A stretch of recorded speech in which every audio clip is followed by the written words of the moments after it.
Welcome to the Bank Marketing Show, the podcast that engages and informs you for success in today's marketplace. It's the show that will make you a better marketer with trends, tactics, and inspiration from experts and industry leaders. If you're wanting to impact your personal success and position your bank as the best choice in your market, you're in the right place. Now let's dive into today's show with your hosts, Chris and Dan.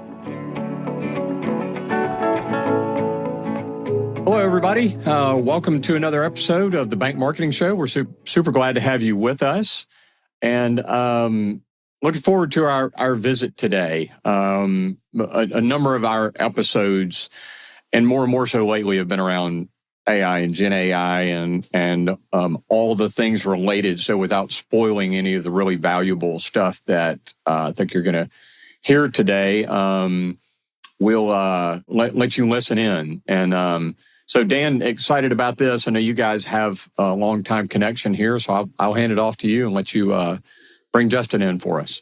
Yeah, well, first off, welcome, Justin. Thank you.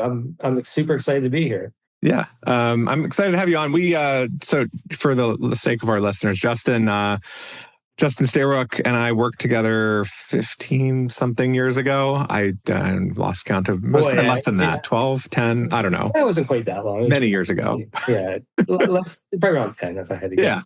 Yeah. Last week. It was last week. But, we worked together at a big agency a few years ago, so we kind of go way back. And, Justin today works with a company called EYEMAGINE that's doing lots of cool stuff in the AI kind of consulting strategy space. And I think you have a really great perspective on, you're not just doing AI, you're looking to the future of it and, really looking down looking down the highway at kind of what's coming and why that matters now and how organizations can, really prepare for it. And I know today we're going to kind of get into the smaller bank teams and how this can kind of be an advantage for you. So, Justin, tell us more about EYEMAGINE. Tell us kind of why you're on today, and we'll get into it. Yeah, no, that's great. Yeah, I think for most of my career, back when we first met, I was a pretty traditional, executive / consultant in, the kind of digital transformation world, customer experience world. So I had the opportunity to work with, all kinds of verticals, as that goes, and always really enjoyed, working with you, particularly on, the financial sector and bank verticals and things like that. And, I think it occurred to me probably about 2 years ago, probably about the same time I had my first dabbles with the very early versions of ChatGPT, that our business is going to change really, really quickly, and I thought about it, and as being, now a 50-year-old this year, I said, I think the next chapter of my career should be trying to use this really interesting technology to solve problems. So in a lot of ways, we're a anti-technology agency. I hate to say it. We were a technology agency, but we don't look at AI as a technology solution. We look at it as an operations solutions, so that, you can amplify your subject matter expertise, amplify all the things that your business does well, regardless of what you want to do. We've had customers who are bakeries, we've had, financial services firms, we've had, manufacturers, like anything really you can imagine. Those folks have been really eager to learn about this topic, and we've done our own transformation at EYEMAGINE. EYEMAGINE has been in business for 23 years. It's a very traditional way of doing e-commerce work, and it's kind of been an experiment for us to see how quickly we can grow an organization, but also how high we can keep our level of service by utilizing this technology as much as we can. So it's been a really exciting trip, and it's been great to really engage clients and customers on topics that they're really interested in.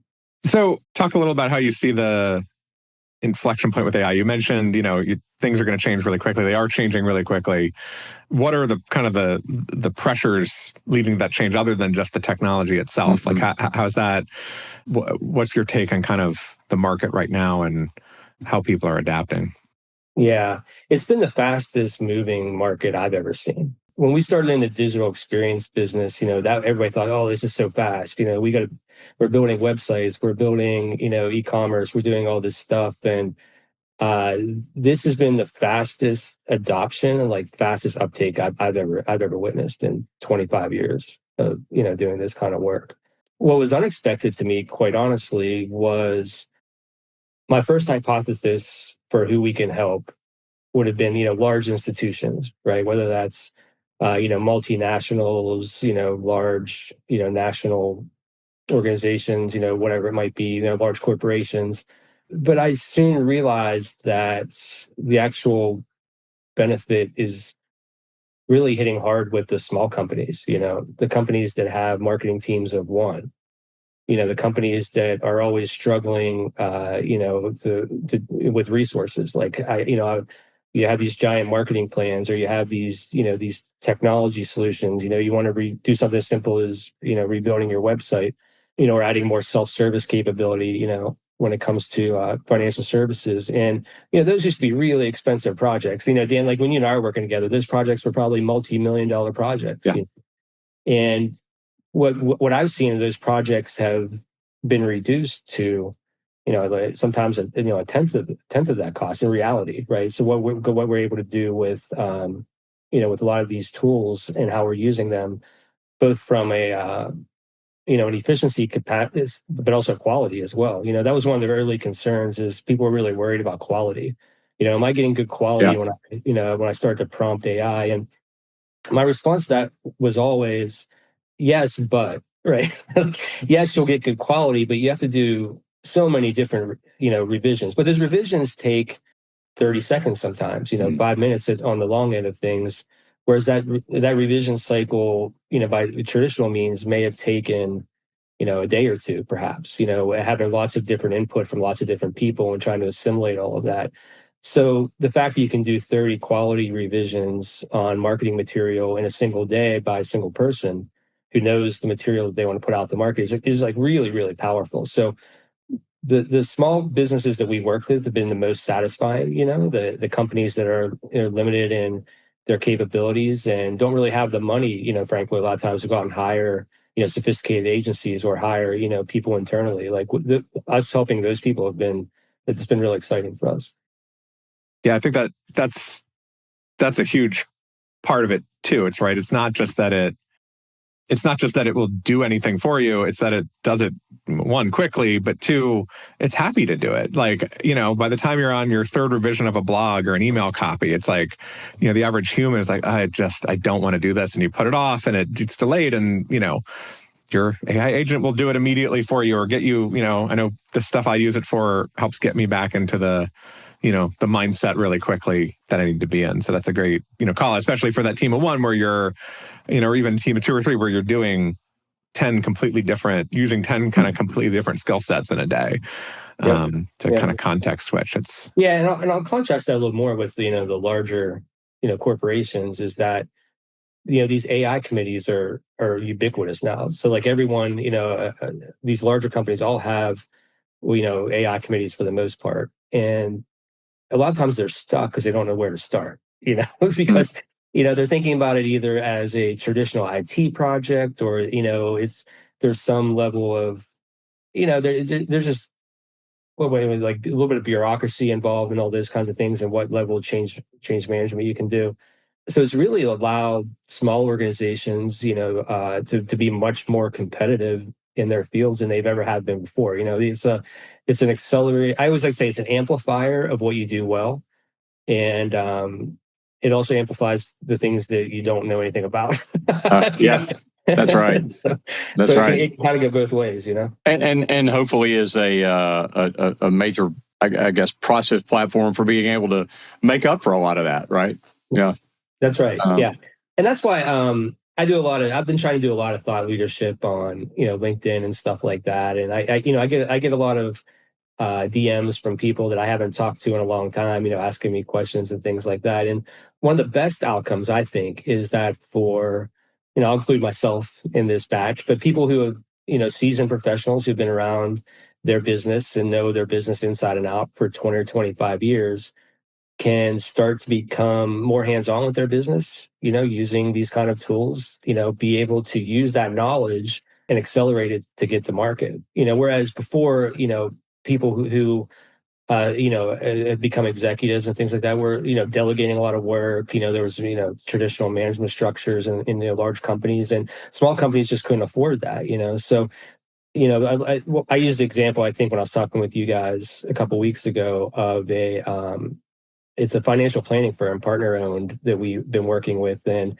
they've been in business for 30 years. And the senior partner is, he's, I don't want to, I think he's probably, is in his 60s, and he was the biggest proponent of this just because of his own, experimentation he's done in his own life, Yeah. It's a really interesting topic, and the people that are adopting it are not what you would normally think from a new technology that comes to market.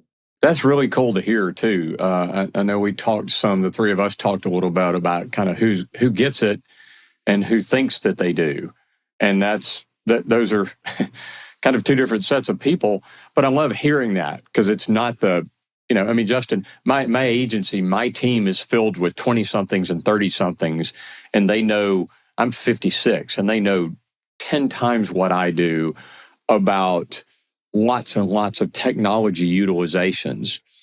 But I'm seeing more of what you just described also, is that, compared to some that really get it and are using it, I've got some bank client CEOs that are 10 or 20 years older than I am, that are leading the AI charge and what they're trying to do with workflow processes.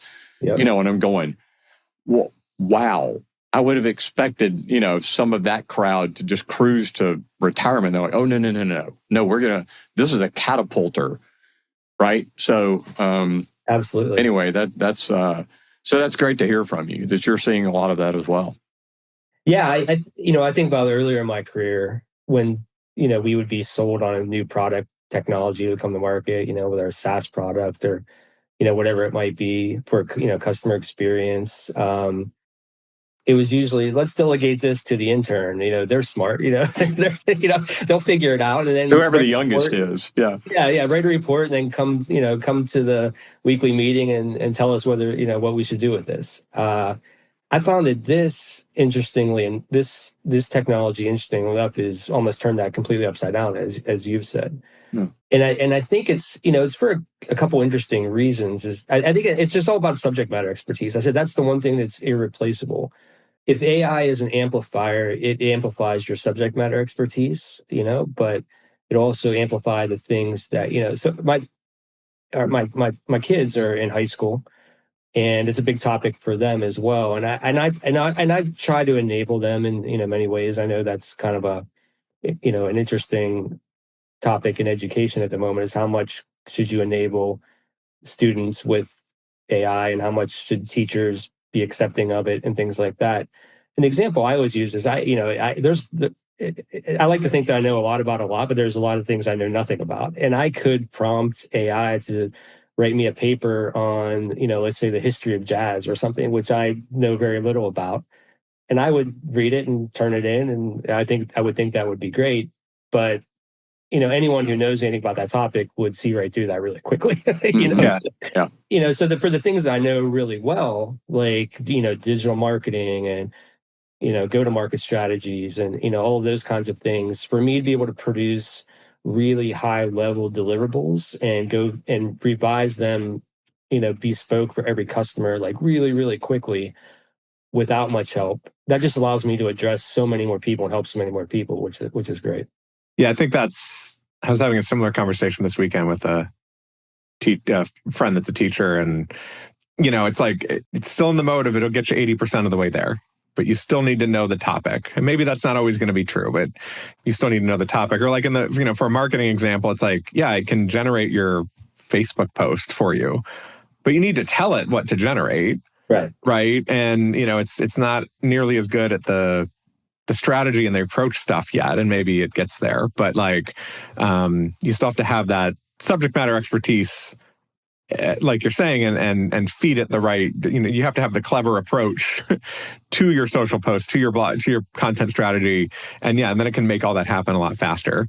But I think that puts, we were talking a minute or two ago around the pressure of the marketing team of one and you having used 10 different skill sets in a day. And that's kind of like, you still kind of need to be an expert in each of those skill sets. And then you can get the work done a lot faster with AI tools, but you still have to put in the unique differentiating stuff. Well, why don't we talk a little more about, like, I know you have a take on kind of AI as like the operating system, right? And so that kind of gets into it of like, you can see that marketing team of one or two, right? You're using some kind of tool or collection of tools to get the work done, get you down your roadmap. Talk a little about that. Like, what does the team of the team of the future look like versus the team of the past using these tools? Yeah, it's really interesting, and it's still evolving. I wish I had a crystal ball and could tell you exactly where it'll be in a year.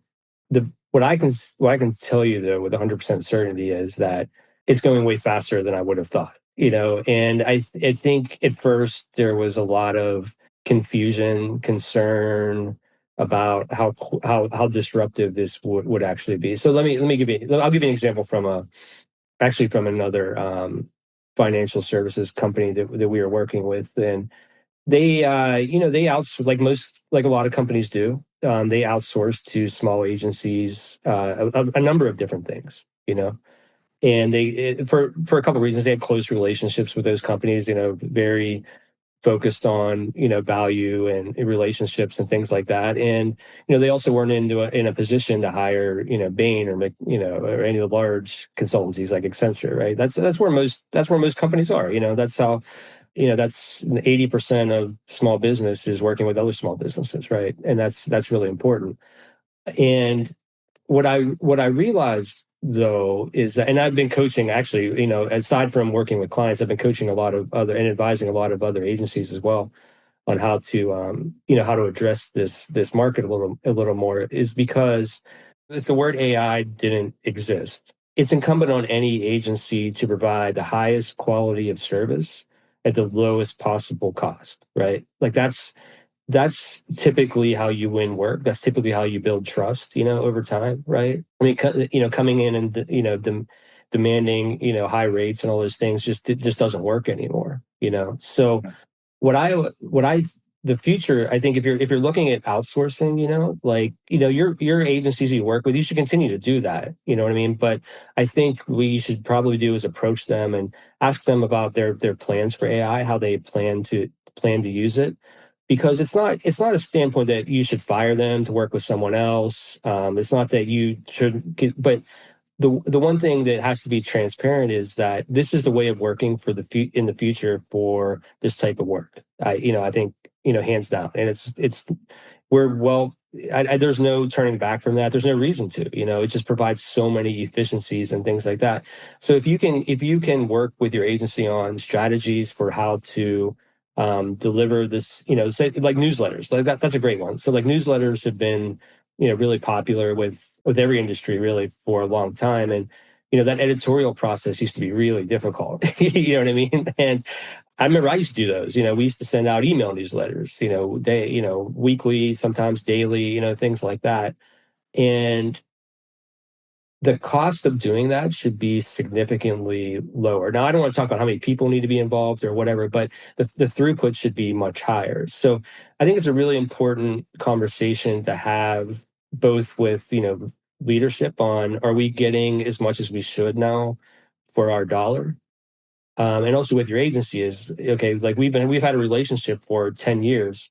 I love you guys. I love the way you work, but tell me how we can do more, using this technology. And that's a good way to determine, like if they're on the right path, because quite honestly, the smaller agencies have a better opportunity to pivot and help their customers with using this technology than the larger ones do. Like if you're a lot of these, the large media agencies or in marketing agencies that have, hundreds of thousands of people around the globe, that's a really hard pivot for them to do. Yeah.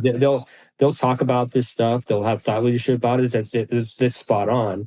But in the end, that's a multi-year, pivot for those guys. Well, I think the larger agencies, there's such an incentive for them to plug in AI tools and the work they're doing and to juice their profit margins, right. Which is going to come back to bite them. Right. But a smaller agency can adapt those things and like you said, provide a better service for a cheaper cost and, and compete better. Because like you mentioned like the companies that are not big enough to hire the, McKinsey's or Accenture's of the world, like, there's a similar dynamic with media and marketing agencies. We can't afford to hire the really big ones, but they're the ones that are they're not going to voluntarily cut costs.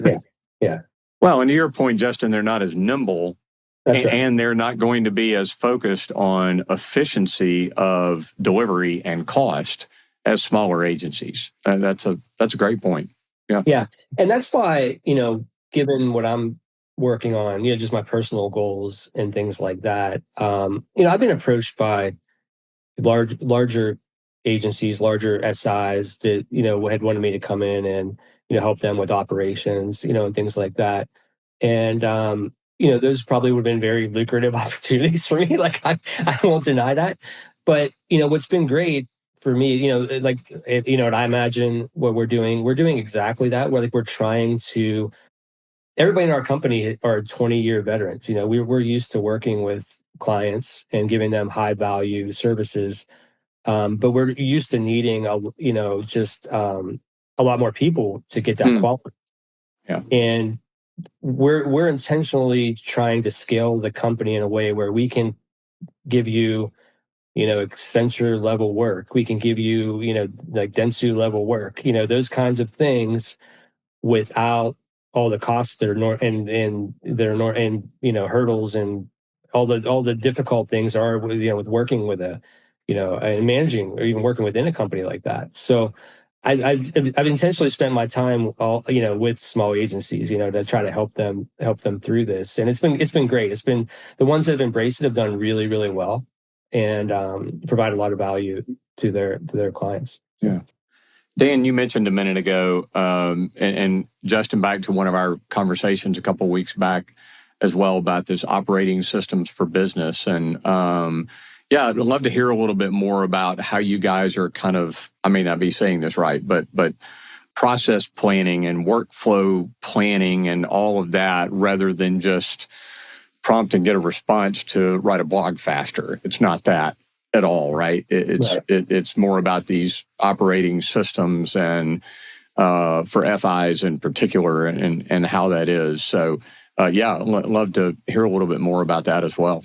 Yeah. So if you think about, operations professionals over the years, there's standard operating procedures for everything, right? So, companies big and small have that, and what we do and what we try to do and what we've coached, our clients to do is let's look at those. Let's kind of open those back up. Let's crack the dust off of those things, that people aren't looking at day to day, right? Because they become experts in their business. Let's dust those off. Let's take a fresh look at those. And from a maturity standpoint, let's see where we can get some quick wins, perhaps, with some of these technologies to not necessarily change the nature of how you're operating as a business, right? Like, the outcomes are still the same, the goals should still be the same, so what we're digging into is, the stepwise delivery of whatever products you want to put out to market, essentially. You know what I mean? And whether that's marketing oriented, product oriented, you want to, if you're a financial institution, you want to, you have a new offering, a new credit card offering, or something that you want to put out there. It's maybe you want to move in. We'll start working with small businesses more, as clients. Those kinds of things. Those goals shouldn't change, but the way that you get to that goal, like we should look at, and we've had a lot of success. I think a lot of people think about it as transformational, like, oh, this is going to cost me a lot of money. I've heard this kind of pitch before. This is going to be something where I'm going to need a large team of consultants and buy all this technology to get it done. And it's really not that at all. And if we spend 30 days, let's say, like, a couple weeks cracking the books open on those dusty SOPs and looking at what your operating model looks like, we can put together quick wins for you and things that will not change your culture as a business, that will just help, to a large extent, get rid of the things that are either extremely error prone that people don't want to do to begin with, and you'll start to get really good results really quickly. So in the end, what we have, the output, you're talking about like operating models and things, is essentially the same inputs, right? Essentially the same outputs, but we're really looking at the gears and how they turn and how we can work with, sometimes it's board members, sometimes it's owner operators of, smaller businesses. But the idea is that there are things that we can do that you probably don't realize that you can do, perhaps, Yeah. and documenting those and start deploying those. And once you get a little bit of success, that snowballs really quickly. It's these aren't going to be multi-million-dollar IT projects. Like they're not going to be that. They're going to be pretty steady, small investments. And it's just about changing your organization. It's not really about buying stuff. It's about how much you want to adapt and how much you want to mature. Yeah, it's little fixes here or there that take the process that takes somebody 5 hours and make it take 5 minutes. Little pieces, but you don't have to replace the person. You don't have to replace the department or ask for crazy customer data. It's just like simplify the things that are being done, and I think to work with organizations on similar stuff. It's like once they see I don't know, you may come in with an idea that, well, AI is just, ChatGPT and you can prompt it and it'll write blog posts for you. But, once you kind of unlock in their minds what other possibilities that can lead to, like you're saying, I've seen that snowball effect and, oh, well, hey, that worked for this process in the loan department. We have a similar process over here in retail. Let's apply it there. And you find more and more ways to make it efficient. Right. Like a data entry point that's then having to go to other platforms. Yeah. And improving the efficiency of that whole operating process. And Justin, a second ago, you mentioned it's not only speed, it's the elimination of human error opportunity. Yeah, that's right. Not purposeful, but when anytime as a human, I have to take the cog in the wheel and move it over here and set it over there. That's time, efficiency, human error opportunity, all of the above. So is that some of what you're talking about? It's really the looking at those. Dan, you just described it as well. It's efficiency. It's just improvement of processes It's not eliminating people, like you said. No. Yeah. It's 100% a process problem, which management consultants have been doing for years, and they've charged a lot of money to do that, and it's out of the reach of a lot of people. But the good COOs, the good owner operators that I've run into over the years are always interested in that topic because it makes their employees' lives easier. So like everyone's had a job where they're very tedious things you just kind of have to plow through, right? And but if you can start to alleviate those, if you can start to then expand upon that, and the generative part of generative AI is creativity. You know what I mean? So like when you start to be able to create things that were probably if you can recognize the quality of something, like I always say this all the time, like I'm not a very good artist and I'm like a pretty average writer, but I can tell you if something's good or if something's bad. You know what I mean? Like for me to have that kind of assistance to get conceptual ideas out to market, and that can be a go-to-market plan. That could be several, that could be with any product, how you want to brand it, like what are the messaging that might work, anything like that. Like you can really work through those topics really, really quickly. And as we all know, experimentation is the best thing you can do in marketing, is experimentation and quick adjustments to that, create your hypothesis. Let's see if it works. The fact that you can get that to market very, very quickly and adjust to it very, very quickly is just really amazing. It does wonders for again, for those resource constrained companies, the ones that kind of know what they want to do, but then are like, okay, well, we don't have the budgets to do that. And we can show you a way, Yeah. Yeah. So I don't know, you're making me think of, we talk a lot about. That's what's great about this topic. Yeah. Talking about it. And then he wanted us to think, Dan. Yeah. And our listeners. No, I mean, we say a lot on the show, like, when we talk about marketing strategies, and the biggest problem in bank marketing is that all banks want to be trusted and local. All banks want to say, we have great people. You reach a real person when you call us, that type of stuff. But everybody says that. So it's not enough. And I think the marketing that stands out these days is, when you can go solve a specific problem for a specific person. That's right. But, and that's pretty well known. But like when you're sitting in that marketing team of one or two, you can't possibly, the average bank probably has 30 different 50 different customer problems and different kinds of customers. And like you're saying, you can't, as just a person, you can't possibly, write 50 different email campaigns. So the average bank will genericize it and write a newsletter, right? Or just say, let's send out a CD campaign or a savings account campaign. But one of those things where Gen AI is not going to necessarily give you this specific of an idea for your bank, but you can come into it with the idea and say, hey, here's my 50 customers. Yeah. Write 50 different email campaigns, and it does it. Yep. And then you suddenly have scale. And and then there's tools, there's other ways to use it to manage the the flow of stuff coming back. And that's, I think, where you're trying to help is like, well, it's all possible to do with a team of one, but like, and maybe we don't need to replace our core system. We don't need to replace this other tech we use, but how do we get from the point that we're at today of knowing we want to do that stuff to the point where we can actually do it? And that's where I think a lot of banks need help, like projects like you're trying to do. Yeah, I think, there's lots of different approaches to marketing. Personalization has been a topic forever, right? I mean, we've been talking about that for one-to-one marketing. Years. Yeah.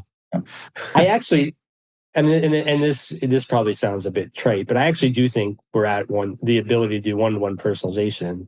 It probably at scales we've never even conceived. So a lot of the things that we used to do from a strategy perspective to help marketers at banks or any institution really is, how can you leverage your technology for other things? Like to get these outcomes.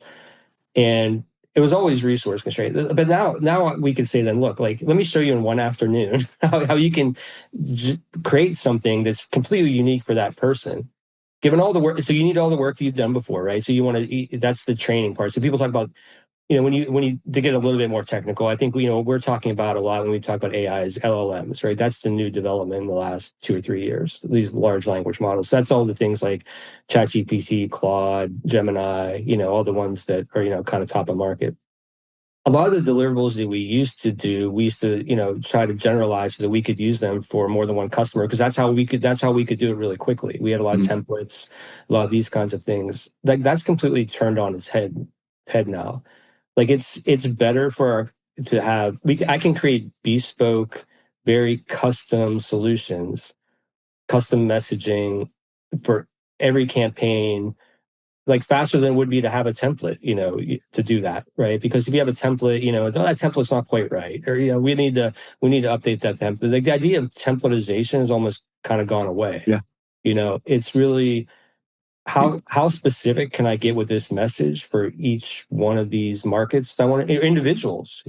I did this honestly just personally the other day in my own business. I had 100 different people that I wanted to talk to show them just get a little bit technical, a little bit nerdy now, I suppose. But AI discoverability is a big thing with websites, right? So SEO has been popular for 20 years. It's kind of been a stagnant topic, but now people are doing many more searches with AI to say, hey, where can I get the best credit card offer? Let's say for my small business, right?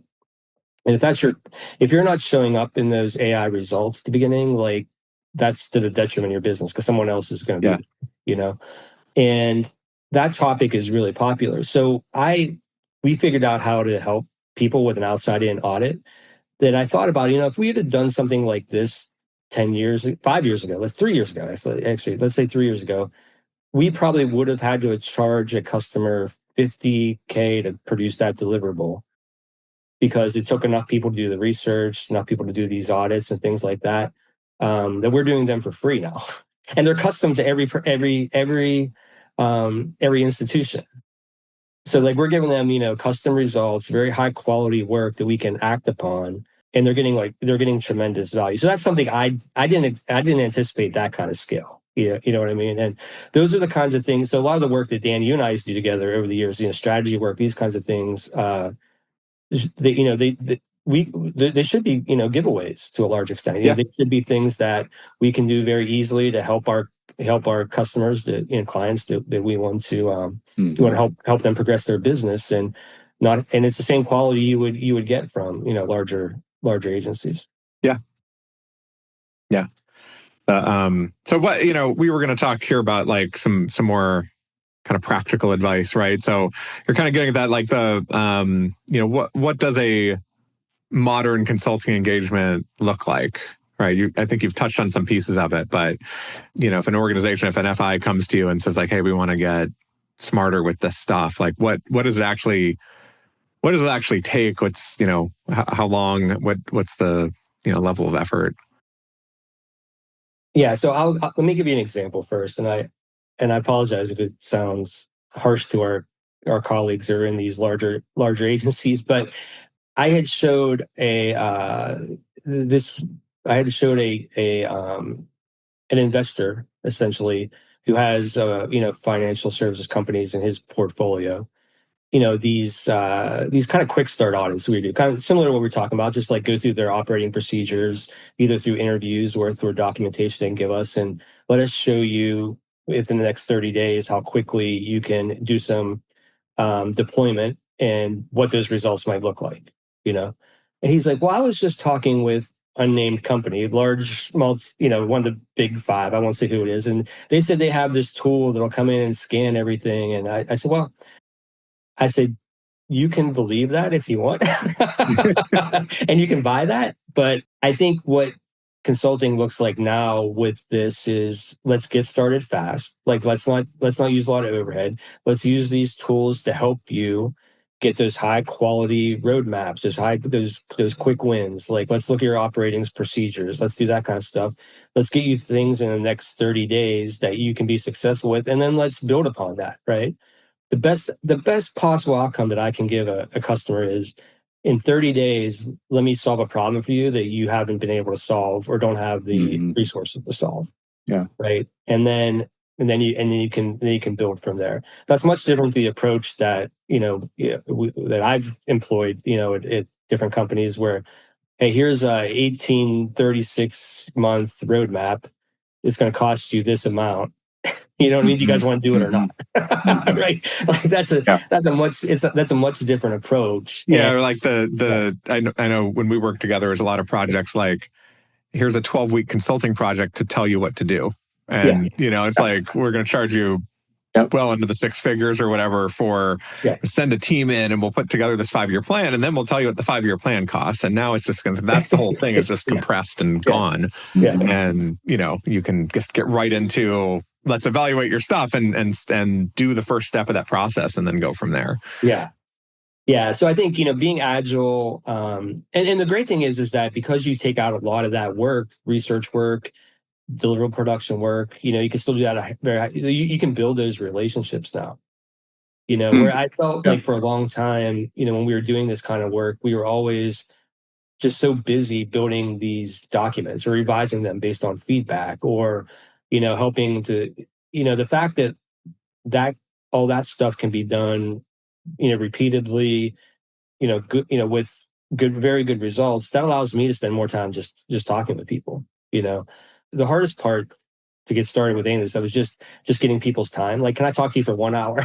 Like, if you can give me 1 hour of your time, like, I promise you, like, we'll get a good outcome. We'll figure out like how to make something that is a pain for you easier, and that's just, it's very refreshing for me, and for other people who do what I do, to be in this industry for a long time, to be able to deliver that. And I say this with all sincerity. I would not hire myself to do the job I was doing 3 years ago. I mean that sincerely, and it feels really good to be able to provide, customers with what they need at price points that they're like, oh, wow, I can't believe I can do that much. That's amazing. And it's just so empowering, and it just feels really good. And I've always been a small business advocate. My dad was a small businessman his whole life. I've been an entrepreneur in many different areas, things that have nothing to do with technology, So for me too, I use those things all the time in my businesses, just to, because it's hard to, when you're trying to scale, you're trying to do more with less. It's just really, those budgets just don't exist sometimes, like things that seem very meager, like you just can't do it, from time to time. So it's very empowering and very, very refreshing as a consultant to help people in that way. Yeah. And I think your points also are really valid, as you said early on in this visit. It probably even more valuable for smaller companies, and for a 75 employee bank, rather than a, $5 billion bank that's across 7 states that's doing all the, all those kind of things. But because it's Justin, it's more actionable. The smaller shifts are just that much more meaningful. I mean, you make something 15% more efficient, and it just freed up half of somebody's job. That's right. That can then do these other things, like relationships, like you said, which is what community banks are supposed, are all about anyway. That's exactly right. And that's, that's the best part of my job, I think, is building these relationships, and with with the community banks, small banks, it's so important. Like you said, like you're going to personally know almost all of your customers, right?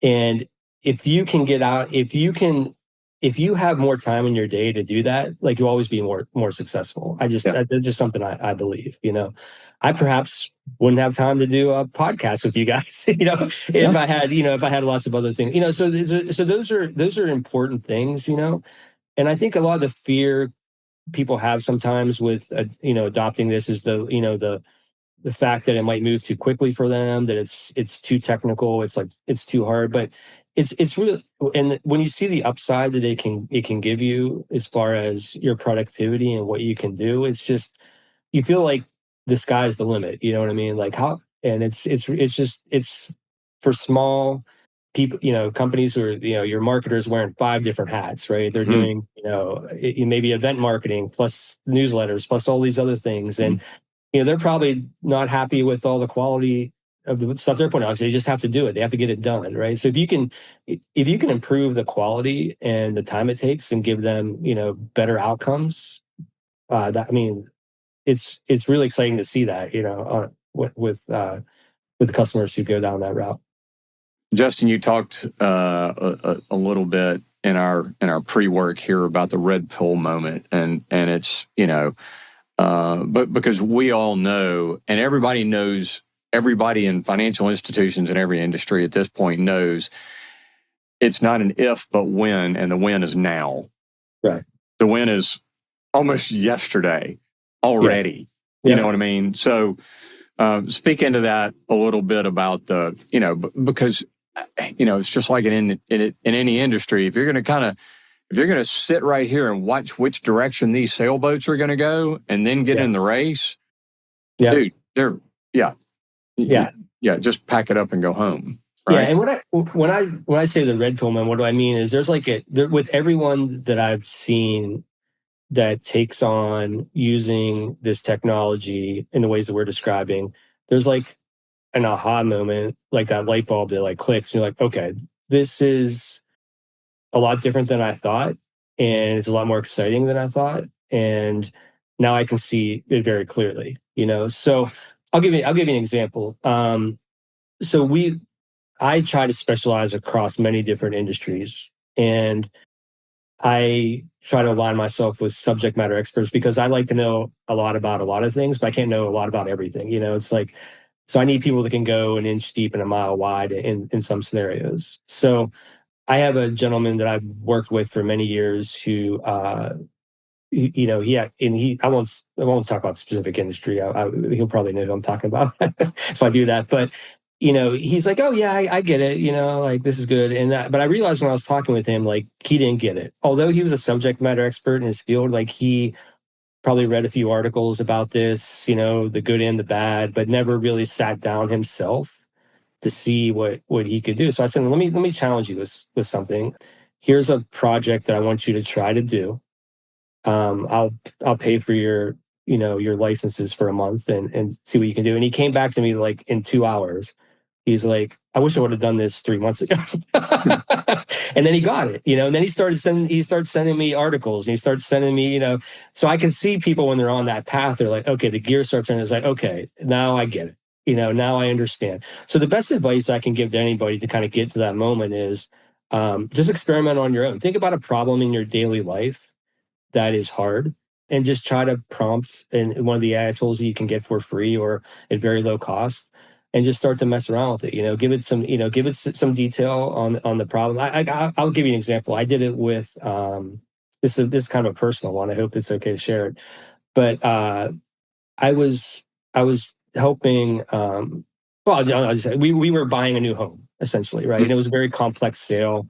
We were selling, buying, kind of at the same time, dealing with financial institutions, and it was in a location that was very far away from us, So I just started to do project planning with, so, okay, by what date do I need to have this done? What date do I need to have this done? And what should I be worried about? I just started asking questions, and I said, there's ways to do prompts and it gave me a very solid plan that I almost executed step by step, and I think, if you can take something from your personal life like that's tedious, onerous, maybe difficult, that you would normally consult a professional for, and you're just curious, like you'll get to the point where you're like, okay, well, this is as good or better than I probably would have paid somebody to do, given that and there's a trust factor involved. You have to be willing to give up, a certain amount of information and things like that. But you can get that moment really quickly where you feel very confident in the results, and you won't get there in one step. The other thing that I always tell people is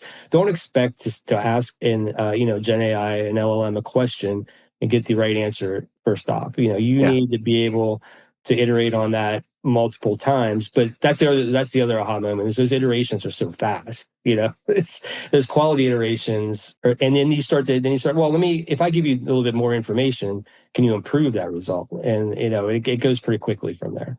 Yeah.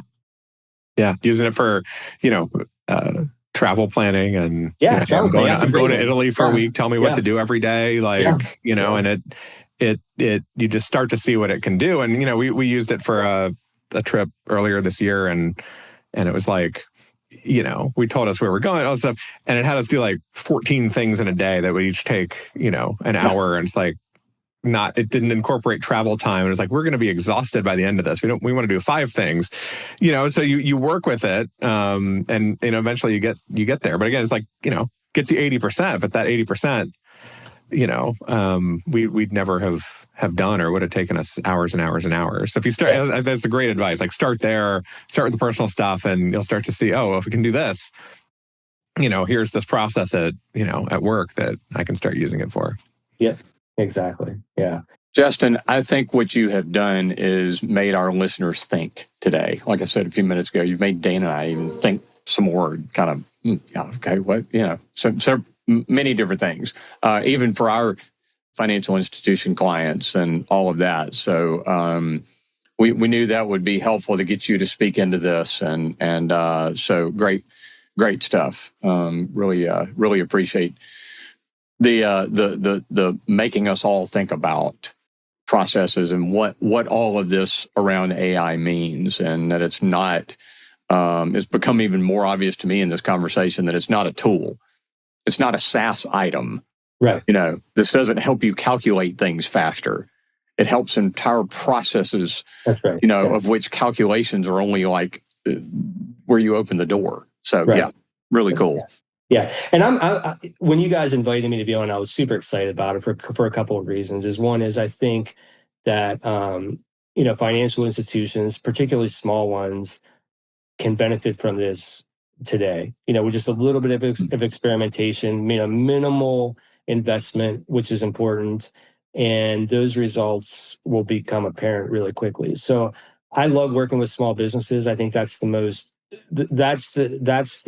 companies that will benefit the most from this. So yeah, it's very exciting. And I would encourage all your audience, all your listeners to, think about it, reach out to us as a group, and, we'll figure out a way to help you really quickly, or just be curious, like, I think curiosity is the best, and there's so much room to experiment personally that you'll learn very quickly. And you don't need a technology background. You just have to understand subject matter, whatever that might be, so yeah. Yeah. Well, are you ready for our lightning round? Oh, I sure am. Just no hard ones. Okay, no hard ones. No, they're hopefully not too hard. Well, share a personal best or a business best or one of each. Yeah, so I'm probably a bad person to add about business best. I always think that everything I've done prior has been terrible, and I can do it better next time. Which is probably why these tools help me, is because I can make corrections of things. Let's see, personal best. Well, I'll talk about, I'll give a shout out to my family. I feel like I have some contribution there. My daughter is going to Ivy League to play softball next year, so that was a big journey. Nice. So very excited about that. Better things than I ever did. So I'll give her credit. I'll take a little credit for it, but I'll give her most of the credit. That's great. Favorite book or other resources? That's an easy one. The 4 Agreements. You guys know that one? Yes. Yeah. A CEO of a bank client of mine sent that to me a while back. And really cool. Yeah, I highly recommend it. Someone recommended it to me years and years ago when I was probably 20 or 30 years old, and I send it to people all the time. I had my family read it. It's a really, really, really good book and a short read, and it'll kind of change. I read it probably once a year just to reset myself as well. You just challenged me to do that. I need to reread it. I was like, it's been a while. Yeah. Cool. How about the most impactful piece of advice you've ever gotten? Let's see.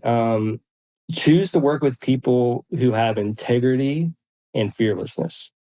Those are the 2 most important qualities. I like that. Yeah. Very nice. Yeah. How about something you always tell your clients, your team?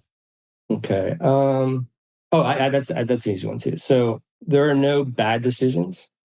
There are right and wrong decisions, but there are no bad decisions. Like, the only bad decision is no decision. Not making one. Yeah. Action over inaction. Yeah. Yep. Yeah. Cool. And the last one is the easiest one, but people want to learn more. What's the best way to get in touch with you, and what other kind of resources do you want to share along those ends? And we can link up, contact information in the show notes too. Yeah, I mean, quite honestly, email is always good for me. I mean, you can share my email however you want. Justin@imaginetech.com is the best one. But I've actually had a lot of people outreach to me that I probably haven't spoken to in years on this topic, because they're feeling the same things. They're interested in what we're talking about, the evolution of all industries. So so connect with me on LinkedIn, and message me on LinkedIn. I probably have 2 or 3, kind of personal catch-ups a week, with folks that I've known for a long time or have not yet met. So that's a great way. And then, we can kind of take it from there in the other channels. So cool. Well, yeah, we'll throw your email in the show notes. Yeah, great. Well, it's been fantastic having you on. We talked a bit in prep for the episode, and that got me thinking, and this got me thinking more, and hopefully we did the same for everybody listening. So go forth and experiment with these tools that are out there, and see what it can do. See what you're missing out on. Exactly. Yeah. Thank you guys so much. This is great. I hope your audience gets a lot of it. I could speak on these topics for hours and hours and hours. Yeah. So if anything we talked about is interesting, let's just feel free to reach out, and we'll work on something together. Yeah. Great. Well, all this connection information with you will be on in this episode on bankmarketingshow.com. So if you're listening and you want to go grab and kind of look at notes from this and everything that Justin's talked about, or make the connection with him, or the book advice or any of it, it'll all be in there. So check it out. All right. Well, thank you, Justin. Thank you, everybody, for listening. Yeah, thank you guys so much. We'll talk to you down the road. Thanks, Justin.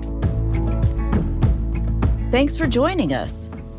To go deeper or get access to some of the valuable nuggets from today's show, go to bankmarketingshow.com. There you'll find episodes, links to resources, and much more. Be sure to subscribe wherever you find your podcasts. And join us next time.